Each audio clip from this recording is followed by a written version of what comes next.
live on a Thursday. Welcome back inside the vault. It is the 2nd of April here in 2026. I'm Bobby Trossett. As always, here back with you for a Ravens Lunch Hour live stream. Sarah Ellison is on spring break. She'll be back on Monday, as I've been reminding you guys all week long. Today's show is brought to you by our friends at ZipRecruiter. If you could on the way in, please like the video, subscribe to the channel. We're closing in on that 30,000 subscription milestone. Hit that notification bell. Consider becoming a channel member or gift-giving membership. We will certainly get to as many super chats as possible throughout the course of today's stream. And Christian got us started, and this will be a quick hit, and I'll actually probably use it as an extended quick hit because of the significance of it. But Christian writes, shout out to Captain Reed Wiseman up in space right now from Baltimore and has pictures of himself up in space with Ravens and Orioles shirts on. And the Ravens actually had him in for a visit to speak to the team in 2014. He is one of 4 astronauts aboard this Artemis II mission to the moon for the first time in over 50 years. Pretty significant.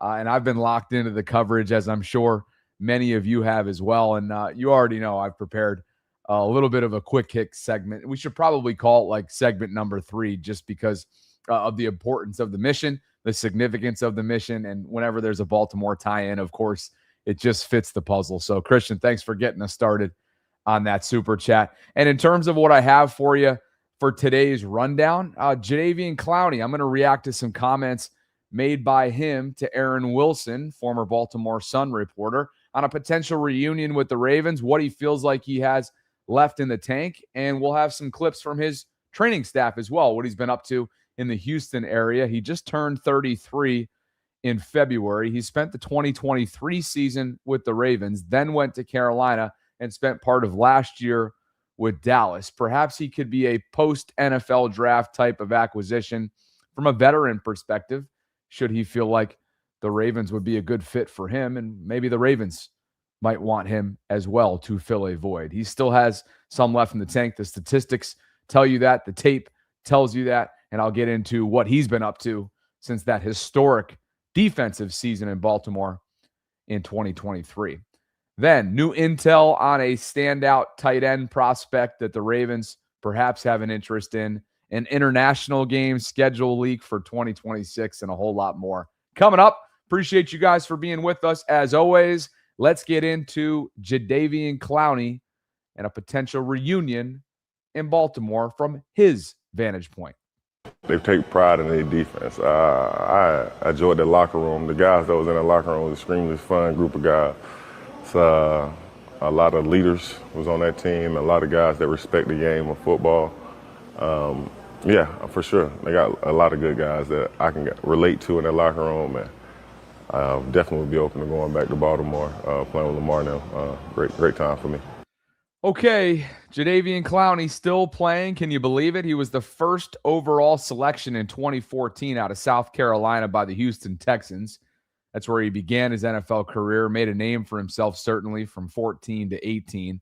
And then since then, he's been on a little bit of a journey, a handful of teams. He spent 2019 with Seattle, 2020 in Tennessee, 21 and 22 with the Browns, 23, of course, that resurgent season, 9.5 total sacks in Baltimore.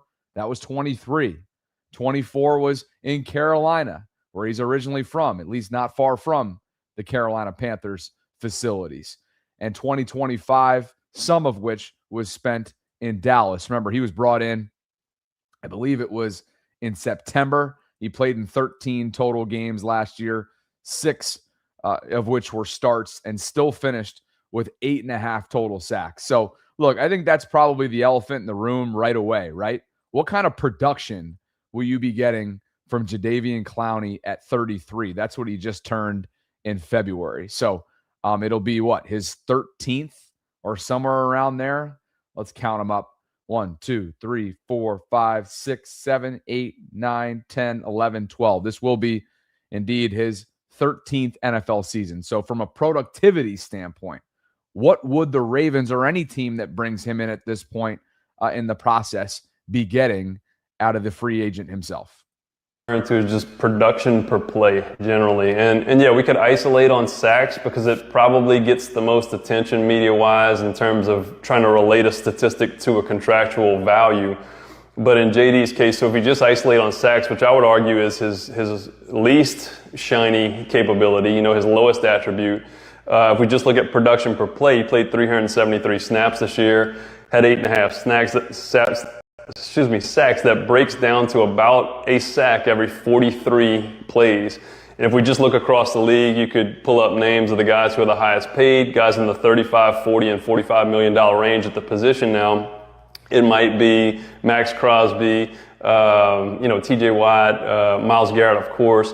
There is only one player in football that has a higher production per play in this past season, and I believe also in the past 3 seasons combined, than Clowney, and that's who you'd expect, Myles Garrett. Obviously, it's a larger sample, but a lot of that is dictated based on the defensive scheme and kind of how much rotation they have at the position versus the player's ability to be on the field or his want to be on the field. So bottom line is what you get with Clowney, going into year 13 is a player who has a 5-year run of beautiful health, better health than all the guys that I just listed, frankly, if we look at a games missed perspective.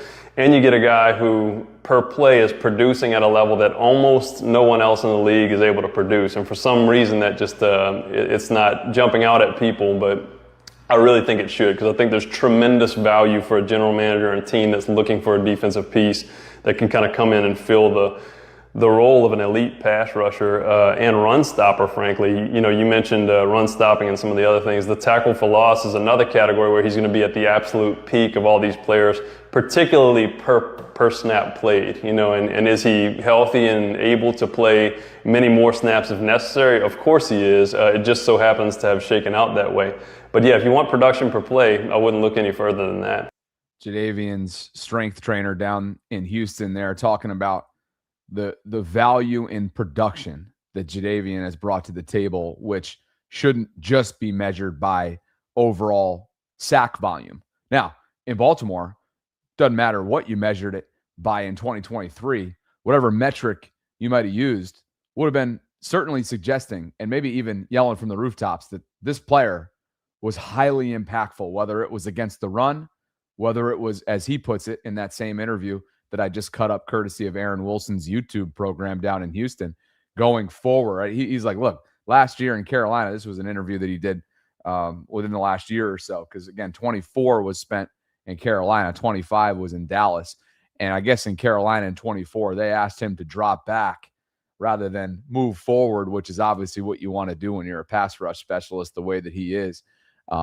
He's like, look, I'd much rather have the ability to go forward, to impact, lanes and windows and ultimately get to the quarterback. But I think what you've seen from him in recent seasons is not only a resurgence at this point in his veteran status of this now 13 years, will be in 26 veteran career, but it's somebody that can get to the quarterback, can attack the run game, and maybe most importantly, and you heard his trainer speak about it right there, he has been durable, including the 2023 season in Baltimore. He played in all 17 games, 15 of which were starts. I've got his numbers right in front of me right now. Yeah, he tied a career high in 9.5 sacks. You got to go back to 2017 when he was in Houston, which was an all-pro caliber season from him, to find the last time that he hit that 9.5 number. By the way, he hit 8.5 in 13 games with Dallas this past season. 5.5 in Carolina in 2024, which was the lone year between Baltimore and Dallas. But just to finish the statistic line, to jog your memory from 23, 9.5 total sacks. He had 9 tackles for loss, 19 quarterback hits, 5 pass deflections, and 2 forced fumbles. But again, played in all 17 games and has been, for the most part, pretty healthy in the couple years prior, and I should say since his departure from Baltimore. So look, at the end of the day, should this be a priority for the Ravens before the draft? Probably not. Would this fall in the category of a DJ Reader type, if you will, post-draft figure out what your most pressing needs are, figure out what the cap overall looks like, and then move forward with a Jadeveon Clowney. That would go in line with what he's been doing with a lot of these one-year deals in recent seasons. So I want to be clear. I don't think this is like something that's pressing right now, but it would be a veteran presence on a team that just got a major upgrade at this position of pass rusher with Trey Hendrickson. You've got youth in Mike Green that you're hoping it takes a step in year two. You have a Tavius Robinson that you would think will certainly be motivated in a contract year. All of a sudden you look up and it's a contract year for Tavius Robinson. So is there room for a veteran? Ravens will have to figure that out in the weeks ahead post-draft. And by the way, his trainer also wanted to talk about this misconception perhaps that's out there that Jadeveon doesn't want to take part in NFL training camps at this point in his storied career. Listen to this. It is a very important thing to address in JD's case because there does seem to be a bit of a misconception outwardly that he doesn't have interest in training camp just because of the way his contractual off seasons have unfolded the last few years, but he is bent on participating fully in an off-season program and in a full training camp. And I think that is what teams would really probably benefit from knowing, is that you're getting a guy who wants to fully participate. Yeah, he hasn't the last few years been able to do that, but also the ability to produce at the level that he has produced by just walking in the door, basically week 1 of the season. This past year, week 4 of the season, still getting 8.5 sacks, not doing training camp, trying to learn a defense at the same time.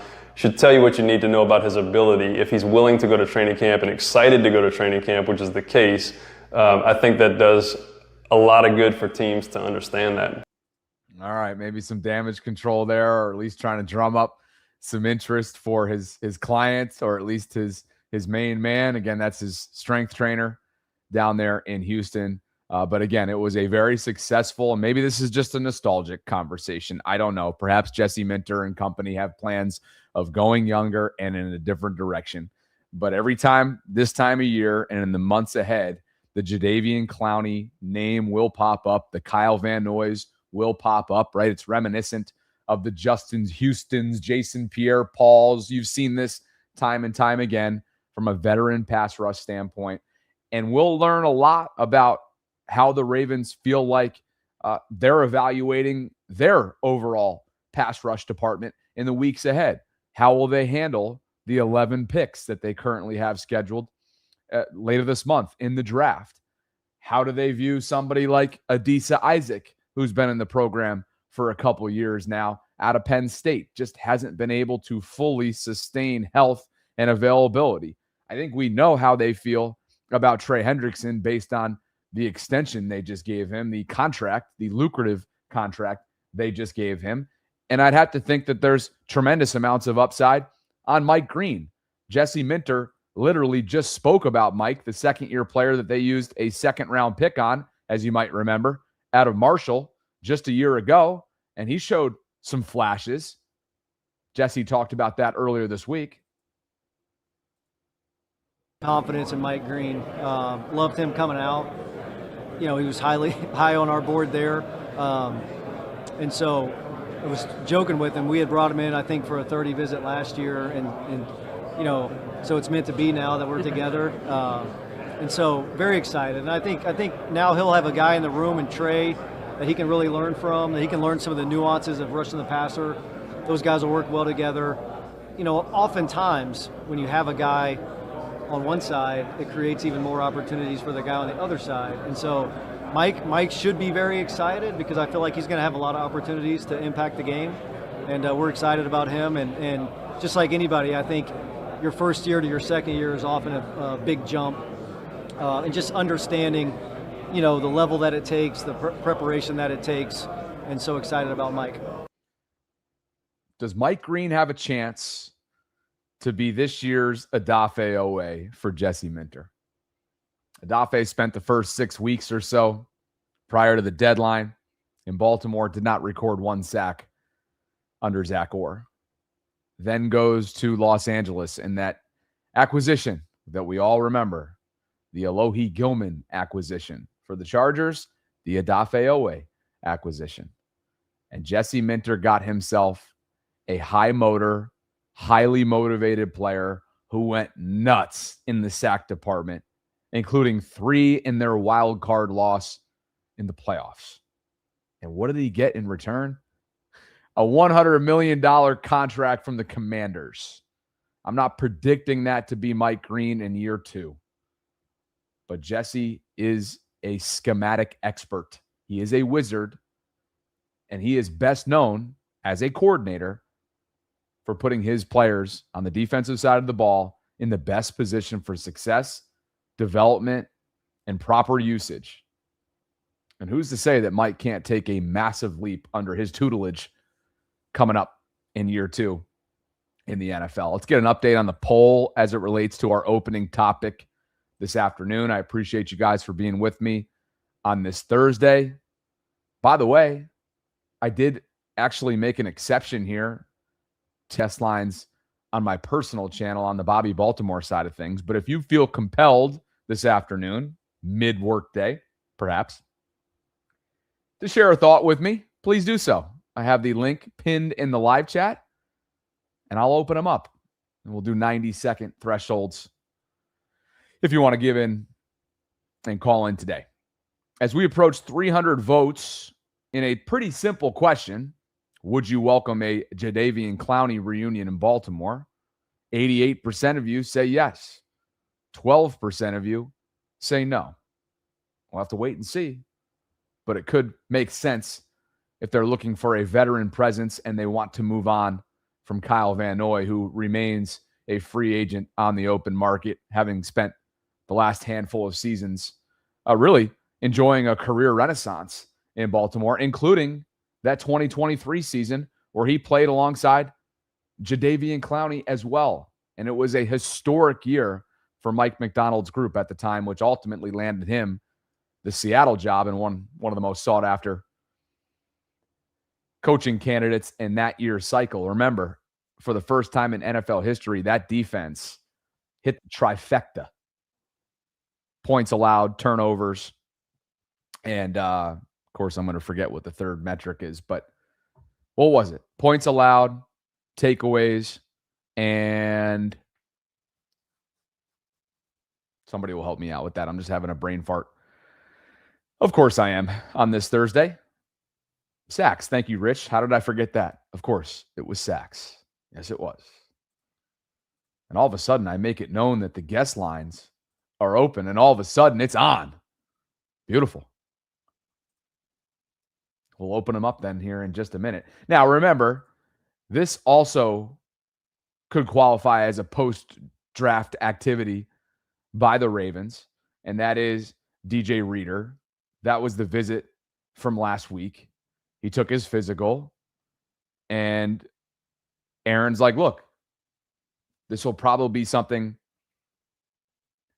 that develops post-draft, and that could be the case for Jadeveon, likely to be the case for both of those veteran players. And I can't imagine it would be both from a Baltimore perspective. So I would put them in that same category, a similar category of post-draft type of activity. We'll see how that fares. This episode's brought to you by my friends at ZipRecruiter. We appreciate them for the continued support of the Vaults, joining us for yet another campaign. And so far, we have made one legitimate part-time hire since we started this whole operation 4 years ago, and that's our guy, Brendan, who's been doing a great job for us editing. You know those 4 o'clock drops on weekdays, the short-form shows that drop? That's all Brendan, and he does great work, he and his team. It's been a great year of partnership that we just celebrated. And if you're hiring, you want a candidate who's passionate about your role, but you can't get that insight from a resume unless you post your job on ZipRecruiter. And now you can try it for free at ZipRecruiter.com/audio. ZipRecruiter's powerful matching technology finds qualified candidates quickly, and ZipRecruiter has a new feature that shows you the most interested qualified candidates first, so you meet the right people faster. Find candidates who really want your job on ZipRecruiter.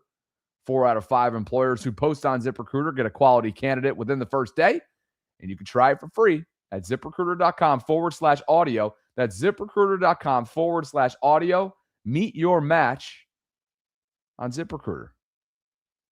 The guest lines are cooking right now, and I'd like to get a thought or two from you guys on this whole Jadeveon Clowney conversation. But first, a couple super chats have come in. Zayad is making his case for Jadeveon. 1 year, $8 to $9 million base, up to 12 or 13 with incentives. Mercenary. Zayad. Is he watching? Is he listening, Jadeveon? Because Zayad's got a case to be made. JL Green, a.k.a. Fantasy is Reality 6'7", writes, hey, Bobby, I've rescinded my thoughts on having a drinking game based on how many times Jesse Minter says excited, because I think I would have to join AA before the start of the season, LOL. And JL, just for your well-being, can you please add confidence to that as well? No drinking games that are to be played within this here vault or within this here fan base when it comes to exciting or excited, past tense, present tense, and also confidence. We're just giving Jesse a hard time. He's still getting the lay of the land, and he's keeping things very, very close to the vest, which in part you can appreciate given how tumultuous it's been, to no fault of his own, since he took over for John Harbaugh. Think about what has transpired. The fact that the Max Crosby part of the conversation is still a thing. And I know it's partly because everybody was in Phoenix this week at the annual league meeting that continued to drum up conversation and reaction. And Jerry Jones, of course, was what I built yesterday's show on. But point well taken there, JL, and appreciate you for being with us today. Coming up on that 800 concurrent number between two channels, the Twitter space and the YouTube space. If you could like the video, subscribe to the channel, hit that notification bell. I will talk about a private workout, some intel that dropped within the last 24 hours or so on a tight end prospect that the Ravens may very well have interest in. And spoiler alert, he went nuts at the combine in Indy back in February. So that's coming up in just a second. But as promised, we will open up the guest lines on this special Thursday here inside the vault. Nick is with me, 90 seconds on the clock, and I asked you guys, would you welcome a Jadeveon Clowney reunion in Baltimore? Still, as we approach 400 votes, 88% of you say yes, 12% of you say no. Nick, what say you, brother? Welcome to the program on a Thursday at the noon time. This feels out of body, but good to have you, brother. What is up, Bobby? So my opinion on Clowney is if we can bring him in at a decent price, why not? The fact that, you know, he did great for us, you know, the year that he was with us and everything. I don't understand why, you know, we didn't just spend the money to go ahead and do it. But, you know, I would like to see him come back because he obviously loved it. He even told his agent, you know, at the time that this was probably the happiest he's ever been. You know, I understand he wanted to go to Carolina to be closer to home and all that. It didn't work out the way he wanted it. I feel like Jesse Minter and the staff would put him in a great position to be successful on that. And he's also, you know, good at, you know, containing the run. That's what we need. We need somebody that's going to do that, set the edge and everything like that. I want to bring up a couple of things real quick before my time's up. Proctor, Freely, from all indications, I hear mixed things from Todd McShay and Greg Cosell on Ross Tucker's podcast and everything like that. And then, you know, Bobby, I'm sorry I missed out on you. You missed out a delicious cheesesteak the other day. So, you know, maybe we can catch up sometime when I'm back in St. Pete. And I greatly appreciate all the opportunities that you allow me to come on here and everything. And I just want to plug one thing. I do a podcast for local high school and youth sports and stuff, Bearded Advice and Breakdowns. Go follow me. I greatly appreciate it. Thanks. That's the 90 seconds. That's the way you use your 90 seconds right there. Appreciate you, Nick. And I love when people hit me up about where I'm at and what's going on in the St. Pete area, especially now that it's off season.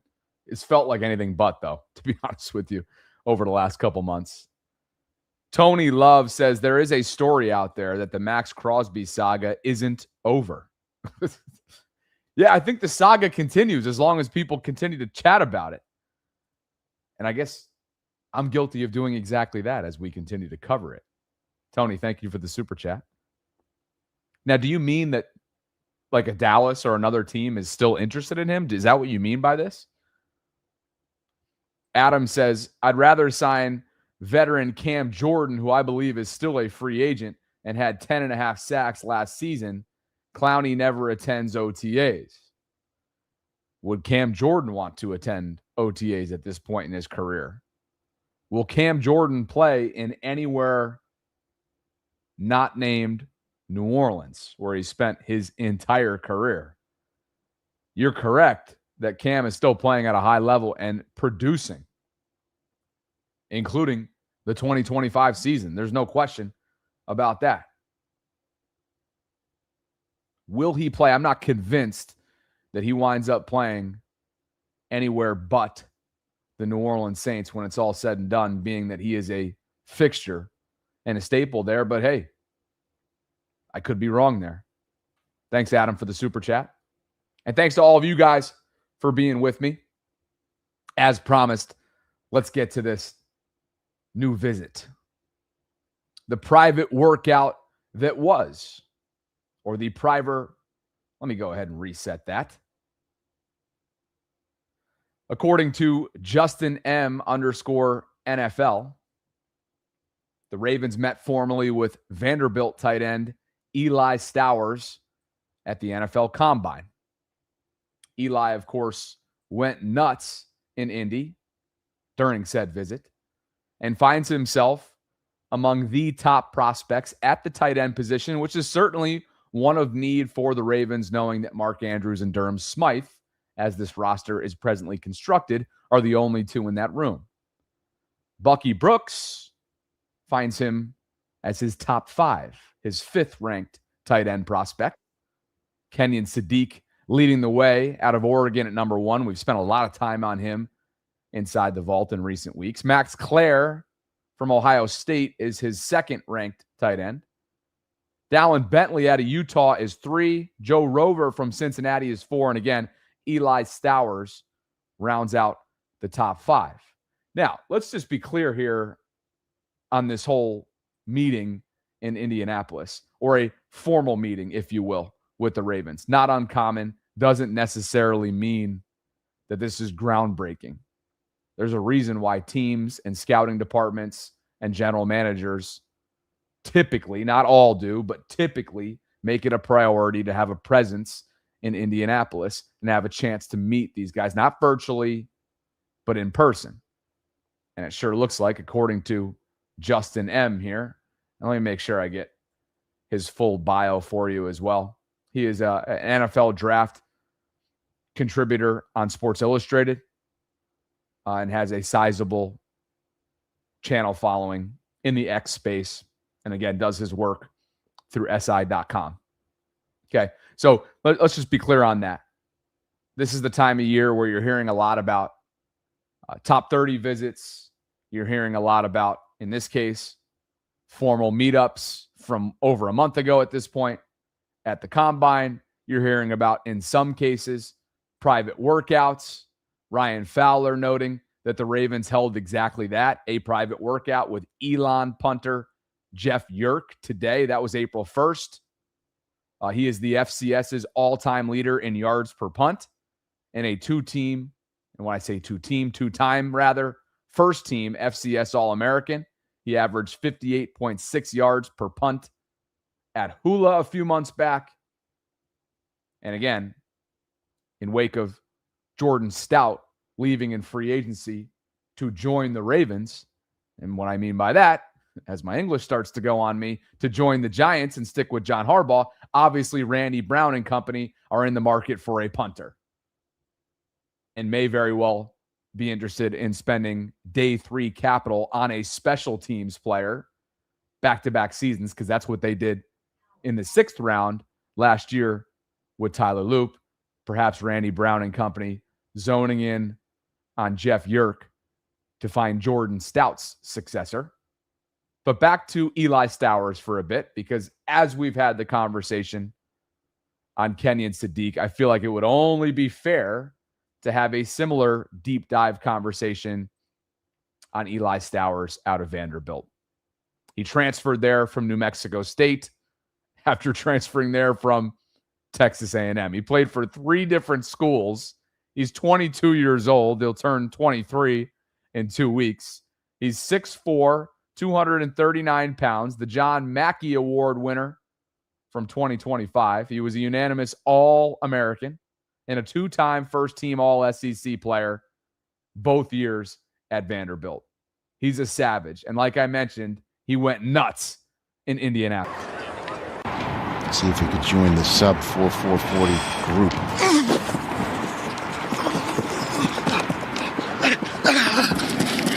.55. A young kid out of Idaho, Paul Foundation Scholar Athlete Award won by Bo Nix prior to. 43.5. You see the fist pump there, and then here it is, folks. Eli Stowers. Look at the double clutch pump in the air with that 45.5. That is a record that has stood since 2010.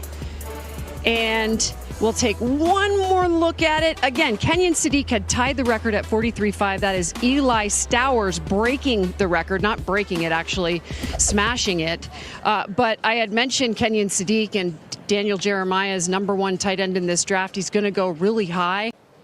I mean, Stowers is locked in right now. His comp, the John Mackey Award winner, is DK Metcalf. Just look at the numbers.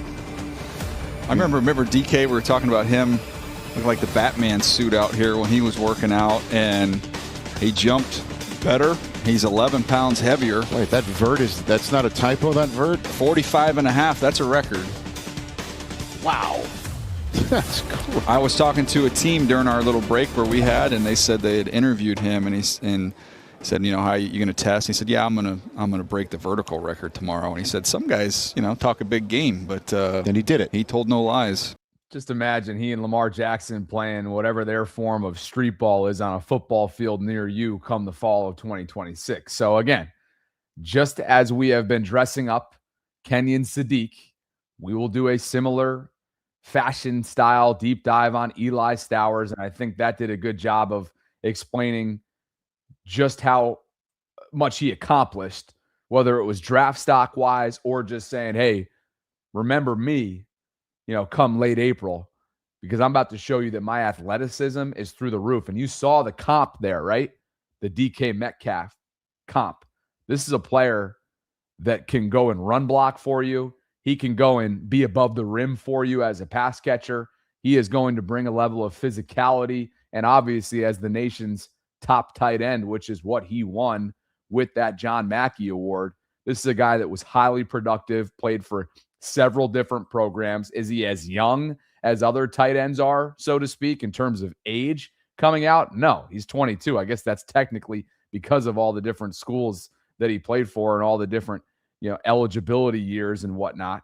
I guess he's a little bit older, but not that much older, and it's certainly not a knock at all. And take a look at the body control in this photo that you see on the screen right here. So again, to kind of look at overall his draft profile here and show you what the Ravens or any team would be getting here. He's 6'4", 239 pounds, 32 5/8 inch arm size. The hand is 9 3/4 inch.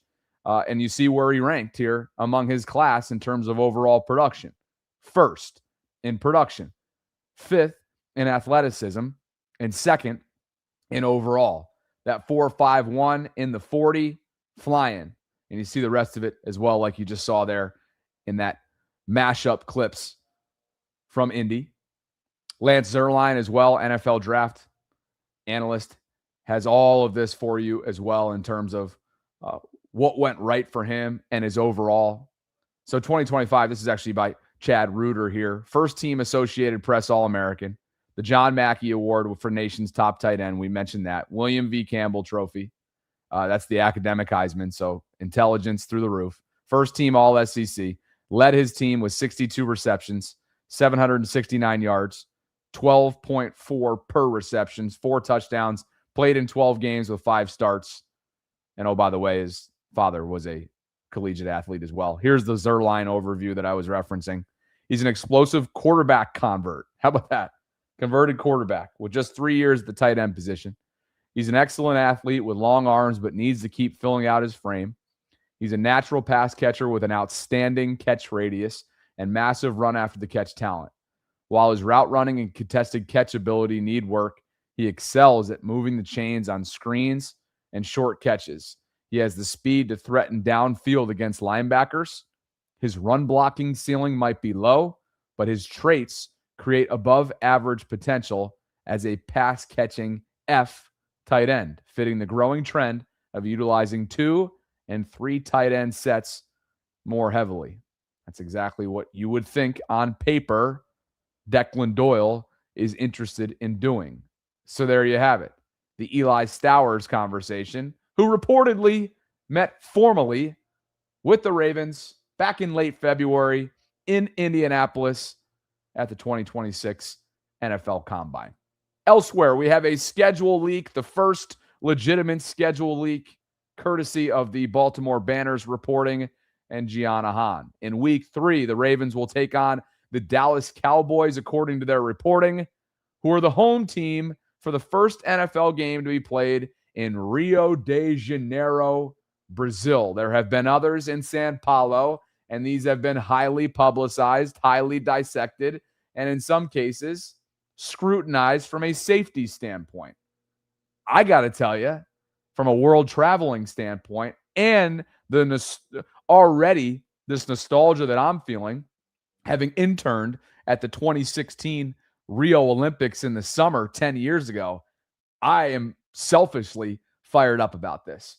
Week 3 would put this, by the way, I do have my calendar in front of me to take a look at when this might be, because again, week 3, you can already start to ballpark when this might be. Week 3 will begin on paper the 24th of September with Thursday Night Football.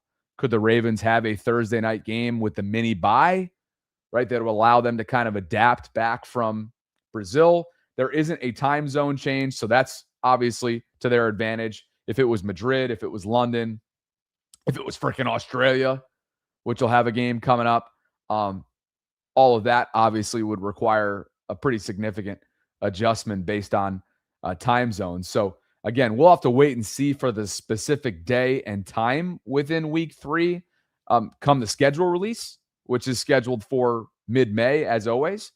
But technically, week 3 would start on Thursday, September 24th. You'd also, I guess, have a potential Friday night option. I don't know if that would be feasible or in the cards. But the 27th, September 27th, would be the Sunday slate of games. Do they do a Saturday game here on the 26th? But anyway, week 3. And again, just to humor me here, if you would, here I am in 2016 as a newly minted college student. This was the summer of 16, Michael Phelps' last run, you might remember. And I had a chance to intern with the Today Show and the NBC family. I had a chance to have conversations with the great Mike Tirico and pick his brain and also get some reps in. At the time, I was kind of chasing a traditional TV and media career. There I am there on the right-hand side getting some reps in for my reel. But I am a huge, huge Mike Tirico guy, and he is as intelligent, as nice, as kind as he is just ridiculously gifted. He does it all. And this just allowed me to kind of pop down memory lane. And by the way, the game itself will be played at the historic, renowned Maracana Stadium. So take a look at this open air right in the heart of Rio de Janeiro. And this was where the closing ceremony was actually hosted in 2016 at the Olympics. And I had a front row seat and sat right in that stadium. That's where the game's going to be played. There I am with some of my NBC team. Look at the young fella right there. I would say I had more hair back then, but that actually wasn't the case. I was losing hair. I just didn't know it at the time. But this is my whole crew of NBC family, and that was at the closing ceremony. One of the all-time memories for me personally, and I cannot wait to get back there. I'm absolutely going to make this trip happen. I may very well miss a wedding as I look ahead at the calendar. But yeah, look, for those of you who have followed maybe the soccer side of things from a global perspective, or World Cups, or just traveled there maybe for work or pleasure yourselves, you know that this stadium is absolutely purely electric. And I'm looking forward to getting out ahead of the planning process and hopefully putting together a really special week of content for you guys. But again, according to the Baltimore Banner, it is week 3 in a game against the Dallas Cowboys, which is what the Ravens now have to look forward to and plan logistically, because obviously I can talk about, my selfish perspective all I want, but they're going to have to figure this out and fine-tune it logistically so they can put themselves as a team in the best position for success. The fact that they are now traveling to a foreign country, reportedly, for a week 3 contest against the Dallas Cowboys. And again, that is a schedule leak. That is a credible report that I'm sure we'll learn more on in the coming weeks. And then that will be confirmed when the schedule release itself takes place, which is typically in mid-May. Let's open up the guest lines here. I do have that comment that's pinned in my live chat today. Sarah's on spring break this week, so an opportunity for me to get some different names and voices in here on a 90-second countdown. And that's what we'll do with Russell right now. We did have a conversation earlier on in the program about Jadeveon Clowney, as you probably see in the way that this video is titled. And I asked you, as we approach 500 votes an hour in here, would you welcome a reunion with JD? And 89% of you say yes. 11% of you say no. Russell, what say you? 90 seconds on the clock. Welcome back to the program. And you, my friend, are currently muted. And maybe you'll just have to come in and come out, because I still can't hear you there, which allows me to skip ahead to some quick hits. Try again there, Russell. We'll get you back in just a bit. Just some news here. And also, I just saw that Kyle Duggar looks like he is on his way to the Bengals. The Cincinnati Bengals are signing former Patriots and Steelers safety Kyle Duggar. So he's remaining in the AFC North. As for other secondary signings, the Kansas City Chiefs are signing cornerback Kaiir Elam. He's a former first-round pick, only 24 years old. And obviously, given the change in the Chiefs secondary in recent weeks, recent months, they're looking to bolster that room. So a couple signings there. Booger McFarland talked about Lamar Jackson. And of course, this is just this constant conversation as it relates to Lamar, given the newness of this organization with a first-year head coach and a first-year offensive coordinator. And with the offseason program beginning early this year, which is Monday, April 6th, the Lamar Jackson involvement will continue to be a point of contention, or at least a point of dialogue on the national level. Well, listen, nobody's going to have 100% participation at any of these. But even back in the day, we didn't. But I think what you expect, especially in a situation like this, where they're installing a new offense, you coincide that with Lamar Jackson. Steve Bisciotti, the owner, has already said we're going to get him a new contract, which we assume is going to be north of $60 million a year. So if you're the highest paid player on the team, installing a new offense, and you got a new contract, I think a lot of teammates are going to expect Lamar to be there the majority of the time. I didn't say he had to be there every day, but he needs to be there to put this offense in, to show his face. I know he's going to come to sign a new contract. Whenever he gets that, he's going to show up. So I think it will be good for everyone, for the highest paid player in the league, if and when he does this new deal, to show up, especially with the new offense. Because you know, as I know, guys, when you put a new offense, it's going to be new verbiage. It's going to be new terminology. And I think the expectation would be for him to be there more times than not. Well, and in the meantime, right, he and Zay are getting after it. These guys have a off-season boxing regiment that they've been taking part in. And we know that 8 years running now and legitimately 3 MVP-like seasons, 2 of which have been official MVP-like seasons. Lamar's earned the right to handle his business, his training regiment, his conditioning, and his overall technique developments, right, on his own. That said, I thought that was a level take from Booger. Nobody's saying that he should be there for it all, and I won't certainly be losing my mind coming up next week if he doesn't show up for the beginning of what's essentially a glorified conditioning and off-season workout program on Monday, April 6th. You hope that's the case. I'm sure Jesse himself, as a first-year head coach, hopes that's the case. And this is what cracks me up about this. His remnant, right, clearly has me on mute because he's not listening. His remnant says, Bobby, you love drama. Who cares what Booger thinks? Undercover hater, Bobby. You know, you crack me up about a baseless comment like that, because if you were listening and you actually opened up your ears, you'd hear me saying that I don't think it's a big deal. And I'll just repeat what I said here a second ago. I don't find it a big deal if Lamar doesn't show up next week. When you get to the install time of the offseason program, and there is new terminology to be learned, right? There is no verbiage. You're working with a new center. You're going to have probably a new pass catcher or two, including multiple tight ends, one would think, after the draft, right? So it's funny that you just kind of lean on what is essentially just a recycled, stale take, his remnant. But I appreciate you for being here on this Thursday and supporting the program. 90 seconds on the clock. Let's try it again, Russ. I got time today, and Russ does as well. Welcome back to the program. Your thoughts on the Jadeveon Clowney conversation or anything else you want to take this conversation in? Can you hear me now? Yes, sir. Yes, sir. All right. I think we go to Cracker Barrel. We get half a dozen of them rocking chairs. We put them at the back of our one winning way, and we bring back Jadeveon. We bring back Kyle. Let's go get Mr. Campbell. And let's bring back Tony Jefferson on the defense. And while we're at it, let's go to Zeitler and Odell. Bring them back on the offense. And let's call it the old folks home. But we're going to get them for such low money, I think we can make this work. And then their experience, their leadership, all right? We got a lot of young bucks. This would pay dividends down the road.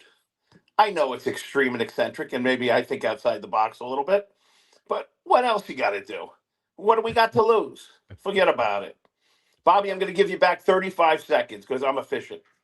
Russ, you're the man. Appreciate you. Thank you. Very nostalgic of you right there. And, of course, the live chat's reacting accordingly. Like, I think they got room for, realistically, a player or two that Russ just ripped off. But for the purpose of nostalgia, for the purpose of reunion conversations on an early April Thursday, why the heck not? Is anybody more savvy at bag getting than Kirk Cousins and his representation? Wait till you see what he's doing with the Vegas Raiders. Clint Kubiak is the new head coach, who I could not off the top and off the cuff the other day with the 32 NFL coaches, even though Todd Monken was nowhere to be found. Same thing with Sean McVay. I wasn't able to get Kubiak off the top, so I got to wear that on the chin. But he coached Kirk Cousins for 3 seasons in Minnesota. He was on that staff. And now they will reunite in Vegas. And take a look at the terms here. Kirk will sign a 5-year, $172 million deal with the Raiders that in reality is a 1-year, fully guaranteed $20 million deal that also contains a club option for 2 years at $80 million. The Falcons will pay him $8.7 million this season to suit up elsewhere. The Raiders, another $1.3 million, and Las Vegas also agreed to pay its new quarterback a fully guaranteed $10 million roster bonus on the 3rd day of the 2027 new league year. And as Schefter caps this entire thing, most notably, it also sets another new mark. This will be the 11th straight NFL season in which Kirk Cousins' contract will be fully guaranteed. I have a question for Kirk Cousins' representation. Do you work in the creator space? I'll give you 70%. I'll give you 90%. Hell, I'll give you 99% at this rate. That's a bag-getting agent. Congratulations to Kirk Cousins, who may very well be the week 1 starter to give Fernando Mendoza time to develop. Remember, Tom Brady is within this building as a minority owner, and he has criticized the league from afar in recent years about this immediate need, or maybe even this lack of development, the ample time that's required for development at the quarterback position. Maybe, just maybe, under his tutelage, Fernando is going to get a shot to sit behind a true veteran, a proven winner in Kirk Cousins, to learn, develop, and have a chance to start his NFL career as an observer. I don't know. Might that be their plan given this move? Interesting.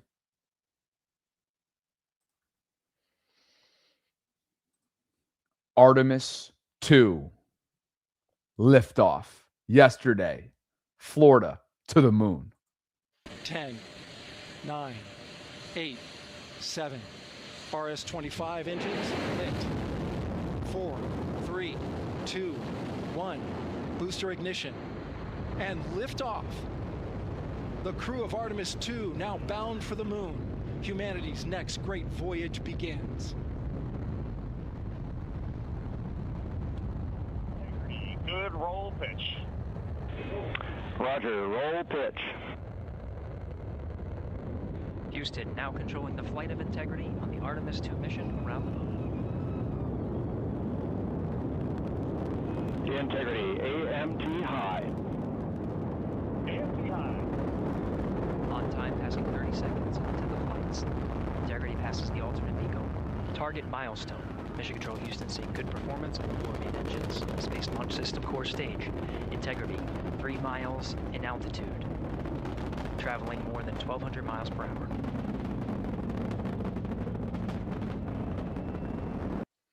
.6:35 Eastern Standard Time last night. 4 astronauts began that journey right there via liftoff to the moon.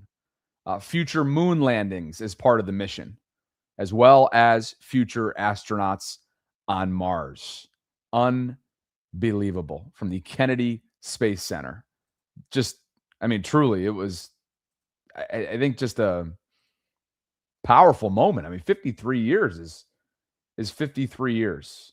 And there's a cool Baltimore component to this as well that we referenced off the top, because Christian left us this super chat shouting out Captain Reed Wiseman, one of the 4 crew members here, along with Victor Glover, Christina Cook, and Jeremy Hansen, that are making this mission possible.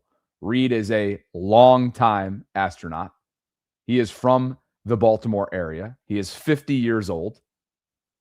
He went to RPI, then got another degree at Johns Hopkins. He is, I'm just amazed.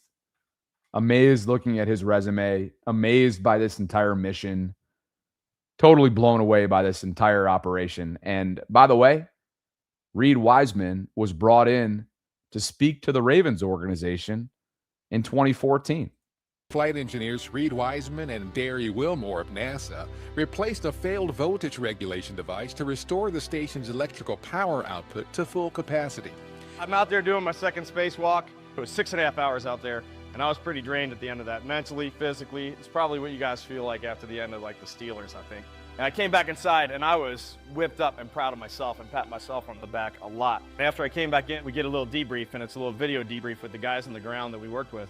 And the camera pops up from Houston, and I'm not looking at 1 or 2 folks, but I'm looking at a team of like 40 people, men and women, and they're all cheering and they're pumped up, and that's when it hit me that I'm like this little tiny piece at the top of the puzzle, and yet the reason I'm alive is because all these people came together, not for the glory, but just for doing something better, something bigger than themselves. The Baltimore's really, it's a great sports town. So you got baseball, and of course now with the Ravens, that's kind of the heart and soul of the city, in my opinion. How'd I end up here at NASA? Really, it's just a lot of luck when it all boils down to it. I came out of high school, I got an engineering degree in college, and then I jumped right into the Navy with a commissioning in the Navy as a pilot. And I flew for about 12 years, became a test pilot, and then applied to NASA, and that's really where the luck just struck. And next thing you know, I'm down in Houston, and 5 years later, I'm in space. It's just been a dream ride. Courtesy of the Ravens, and again, from 2014 programming there, Godspeed to Captain Reed Wiseman, a Baltimore native, and his 3 crew members, Victor Glover, Christina Cook, and Jeremy Hansen. I mean, look at the group, look at the crew, look at the mission, look at the specifics, look at the flight path. I'm just enamored by this. But again, for the first time in more than 50 years, humans are going to the moon. I don't know, man. I just, this is the stuff that just leaves me completely captivated by what we can do and what these 4 incredible human beings are attempting to accomplish on this mission. So again, the liftoff from Cape Canaveral, Florida at the Kennedy Space Center, 6:35 last night. So we're coming up on their first 24 hours. And you see what this flight path consists of in a 10-day mission. Godspeed to them. And I loved this promo from NASA as well, just kind of putting specifics and the significance into this operation. Race of men that don't fit in. A race that can't stay still. So they break the hearts of kith and kin, and they roam the world at will. They range the field, and they rove the flood, and they climb the mountain's crest. Theirs is a curse of the gypsy blood, and they don't know how to rest. If they just went straight, they might go far. They're strong and brave and true, but they're always tired of the things that are, and they... And as promised, that is my extended quick hit segment for you on the way out today. Figured I had a little bit of extra time, so why not, given the significance of that mission. Emerson W. and Dreams, a.k.a. Queon, thank you both for believing in what we're building here inside the channel. This is your monthly shout-out because of the support that you give us through Patreon. So thanks to you both. Hope you're enjoying this offseason and build up to the draft. Patreon.com/Ravens Vault Podcast is where you can go to learn more if you're interested in doing so. Let's get an update on the poll before we bounce here. And again, I assume that it hasn't changed much. We are coming up on 600 total votes on your thoughts on a Jadeveon Clowney reunion. And would you welcome it? 88% of you say yes. 12% of you say no. And that is where we wrap things up today, along the lines of a quiet start the last couple of weeks, right? Between DJ Reader, David Njoku, and now this Jadeveon Clowney comment on a reunion, it has been fairly quiet, but I think that's just kind of how things tend to be this time of year leading up to the draft. It's the quiet before the storm, and we're going to have full coverage for you guys, as we always do throughout draft weekend, including our marathon opening night simulcast. It is going to be a mega cast, and I'm very much looking forward to that.